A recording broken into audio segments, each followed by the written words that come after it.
જય કિશનસિંહ ચૌહાણ તથા તેમની ટીમ દ્વારા તારીખ 21, 22 અને 23 નવેમ્બર 2025ના રોજ કાનમ પ્રદેશ પાટીદાર સેવા સમાજ હોલ, નવાપુરા, વડોદરા ખાતે પ્રથમવાર વડોદરા મુદ્રા ઉત્સવ 2025નું આયોજન કરવામાં આવ્યું છે. આ ઉત્સવ દરમિયાન વડોદરાના નગરજનો પોતાની પાસે રહેલા જૂના સિક્કા, ચલણી નોટો તેમજ એન્ટિક વસ્તુઓ એક્સચેન્જ કરી શકે છે. આ ઉત્સવનો મુખ્ય હેતુ શહેરના નાગરિકો રૂબરૂ મુલાકાત કરી તેમની મરજી પ્રમાણે સંપૂર્ણ પારદર્શક રીતે એક્સચેન્જ કરે તે માટે આયોજિત કરવામાં આવ્યો હતો. આ પ્રદર્શનમાં દેશના અનેક રાજ્યોમાંથી જૂના ચલણી સિક્કાઓ તથા નોટોનું પ્રદર્શન તેમજ એક્સચેન્જ કરતા વેપારીઓ દ્વારા સ્ટોલ મૂકવામાં આવ્યા હતા. આ આયોજન દ્વારા આયોજકોનો મુખ્ય હેતુ નાગરિકોને દેશી રજવાડાના ઐતિહાસિક સિક્કા, બ્રિટિશ સમયની નોટો, સિક્કા તથા અનેક દુર્લભ એન્ટિક ખજાનાઓનું મનમોહક પ્રદર્શન નિહાળવાનો અવસર પ્રાપ્ત થાય. ભારતના પ્રાચીન વારસા અને આર્થિક સંસ્કૃતિને જન સુધી પહોંચાડવાનો આ પ્રયાસ હર ઘર સ્વદેશી, ઘર ઘર સ્વદેશીના સંકલ્પને વધુ મજબૂત બનાવે છે અને આત્મનિર્ભર ભારતના માર્ગે સમાજને પ્રેરણા આપે છે. નાગરિકોને આ ઉપરાંત ઘણી બધી જાણકારી આપવામાં આવી તથા યુટ્યુબમાં આવતા ફેક વિડીયોની ખોટી વાતોમાં ન ફસાવવા સમજાવવામાં આવ્યા હતા. આપણે વડોદરા મુદ્રા ઉત્સવ જે આયોજિત કર્યું છે એ આમ જનતા માટે રાખ્યું છે, કેમ કે યુટ્યુબર અને આ જેટલી પણ સોશિયલ મીડિયા સાઇટ છે એની ઉપર છે ને લોકો છેતરે છે. એ બધું ના થાય. અહીંયા લોકોને જાણવામાં ખબર પડે કે જૂના ઐતિહાસિક સિક્કા શું હોય, જેમ કે અકબરના છે, જેમ કે અશોક મૌર્યના છે, એન્શન્ટ પીરિયડમાં જઈએ ગુપ્તાના છે, એવી રીતના જ તમારે આ કુષાણના છે, યાદવાસ ઓફ દેવગીરીના છે, એવી રીતના જ તમારે શિવ મરાઠાકાલીન સિક્કા છે, મુગલકાલીન સિક્કા છે. મુગલમાં તમારે અકબર છે, જહાંગીર છે, ઔરંગઝેબ છે, એ બધાની મુદ્રાઓ અહીંયા તમને પ્રદર્શિતમાં જોવા મળશે અને આમ જનતાને નોલેજ મળે, સ્પર્શ કરવા મળે, જાણવા મળે, જોવા મળે કેવી રીતના શું મુદ્રાઓ એ ટાઈમે કેવી રીતના ચાલતું હતું, કેવું એનું લેતી દેતી હતી ને કેવી રીતના એમનું સ્ટક થતું હતું. એ બધી જ વસ્તુઓ અહીંયા આપણે આવરી લેવામાં આવી છે.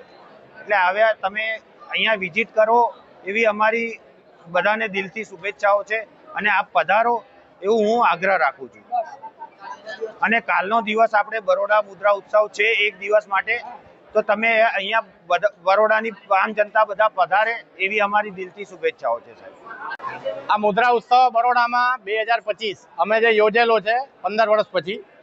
આ મુદ્રા ઉત્સવ પબ્લિક માટે એટલે યોજ્યો છે કે જે વ્યક્તિઓને પ્રોપર ખબર પડે કે સિક્કાની શું મૂલ્ય હોય, સિક્કા કયા સાચા છે, કયા ખોટા છે. જે ખોટા સમાચાર લોકો યુટ્યુબ, ફેસબુક, ઇન્સ્ટાગ્રામ એ માધ્યમથી જે ફેલાઈ રહ્યા છે એનાથી પબ્લિકને અવેર થાય કે એ લોકો ખોટા પૈસા બરબાદ ના કરે અને કોઈ પણ જગ્યાએ એમના પૈસાના એડવાન્સ આપી અને એડવાન્સ જે કહેવાય ને આપણે રજિસ્ટ્રેશન ફી ભરી અને છેતરાય નહીં. બીજી વસ્તુ, આ લોકોને નોલેજ હોતું નથી. 1 રૂપિયાના સિક્કાના કહે છે 1 લાખ આવશે, 2 લાખ આવશે, પણ આ માધ્યમથી લોકોને અવેરનેસ કરવા માટે આ એક્ઝિબિશન યોજાયેલું છે. અહીંયા લોકોને ખરેખર ખ્યાલ આવે કે અમારા ઘરમાં મૂલ્યવાન સિક્કા પડ્યા છે કે નથી પડ્યા અને આગળ આનું મૂલ્ય શું આવવાનું છે, શું નથી આવવાનું.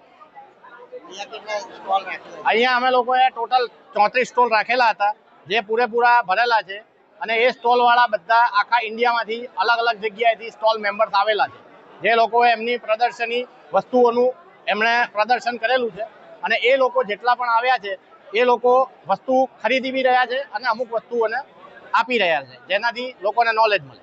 કયા દેશની મુદ્રાઓ આખા વર્લ્ડની મુદ્રાઓ છે. અહીંયા રેર વસ્તુઓ વધારે છે, 100 વર્ષ જૂની, 200 વર્ષ જૂની, 500 વર્ષ જૂની, એ બધી મુદ્રાઓ સિવાયના આર્ટિકલ્સ, એન્ટિક્સની અમુક વસ્તુઓ જે હોય એ બધી વસ્તુઓ અહીંયા શો અમે કરેલી છે. મારું નામ નિસક દેસાઈ છે. હું પ્રોપર અમદાવાદથી છું. હું આ વસ્તુનું 35 વર્ષથી કરી રહ્યો છું અને મને આનું થોડું ઘણું નોલેજ છે. હજુ પણ 35 વર્ષમાં પણ પૂરું નોલેજ થયું નથી મને. આ છે ને ન્યુમિસ્મેટિક જૂના જમાનાના જે સિક્કા આવતા, આપણા હજારો વર્ષ જૂના, આજથી માંડીને હજારો વર્ષ જૂના, એ તમામ સિક્કા જનતાની, બરોડાની જાહેર જનતાને જાણ માટે અહીં એક્ઝિબિશન ભર્યું છે. અહીંયા ઇન્ડિયાના અલગ અલગ પ્રાંતથી બધા લોકો આવ્યા છે. બોમ્બે, દિલ્હી, કલકત્તા, અમદાવાદ. અને આ એક્ઝિબિશન આપણા બરોડાના જે જેકીભાઈ, એમણે અમદાવાદના જે મુર્તુજાભાઈ અને મેન અમારા આ જે ઓર્ગેનાઇઝર, આ લોકોએ કર્યું 3 દિવસનું. અમે અમદાવાદમાં બી કરીએ છીએ ફેબ્રુઆરી મહિનામાં. આવતા અઠવાડિયે કે 10 દિવસ પછી સુરતમાં બી આ એક્ઝિબિશન છે.